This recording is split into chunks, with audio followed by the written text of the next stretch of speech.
Rob, what do we know about the agreement that allowed these soldiers to be evacuated from the site? Very little about the details, but what seems to have happened is a group of about 53 went to Azovstal, which is just down the coast from Mariupol, 53 of them. 211 went north towards Donetsk, both of them inside territory controlled by Russian-backed separatists. What's going to happen to them next is what's going to be really important, I think. And also, are there any Ukrainian soldiers still in that Azovstal complex? We don't know anything about that, although there is a suggestion, sort of reading between the lines of what the Ukrainians are saying, that there may be Ukrainian soldiers still there, and negotiations presumably will be ongoing to get them out. But the key question, I think, now is where does this go from here?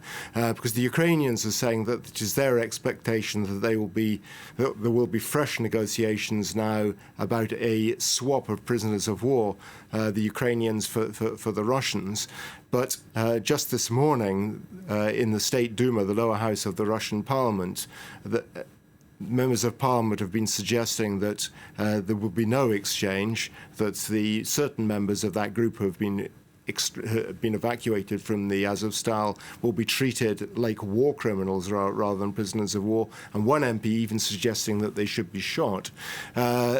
This all boils down to the Russians' propaganda, which they've become victims of themselves. They've convinced themselves over time that all members of the Azov regiment, which is one of the components of the fighting group that has been in the Azovstal, are Nazis, that all of them are extreme nationalists. It's been demonstrated over and over again that that's not the case, but in the minds of many Russians, it remains to be the case. So there is going to be a lot of toing and froing over that particular issue.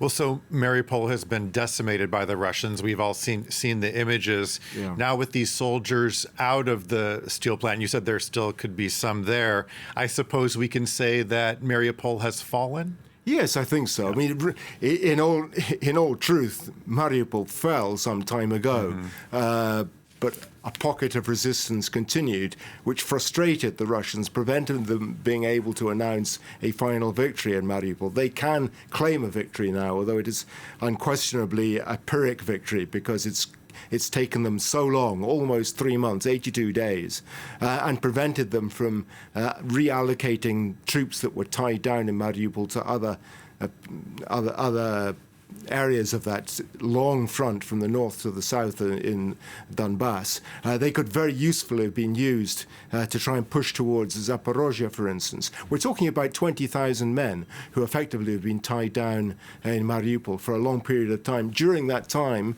the Ukrainians have been able to organize their defenses, they've been able to recruit, they've been able to bring in extra weaponry, and in effect stabilize their own defenses. So they will claim that this is a tactical victory that they've achieved by fighting on for so long. The Russians will claim it is a victory because they've taken the city of Mariupol. Effectively, it changes very little, because in any case, Russia controlled all the territory around the Azov steel plant, the whole of the city of Mariupol, and had that corridor in place, which they've been talking about from the very beginning of the war, between Crimea and the Russian border. So not very much is going to change by this. For the Ukrainians, I think perhaps most important of all is that in their eyes, this is a symbolic victory, because the soldiers who defended it for so long, in the eyes of the Ukrainians, heroes. And so even if it is ultimately a defeat, they've lost the city, in the eyes of the Ukrainian people, it will be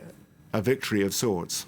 And we're seeing these images behind you of the city just absolutely decimated. Yeah. You have to wonder about the strategy the Russians have of destroying a city that they then take control of. Well, absolutely. The extraordinary thing is the Russians, at the beginning of this war, said they were going into these places like Mariupol and Kharkiv, which they never managed to enter, to protect Russians, because both Mariupol and Kharkiv have majorities of ethnic Russians. Is that the way you go about protecting ethnic Russians? It's extraordinary.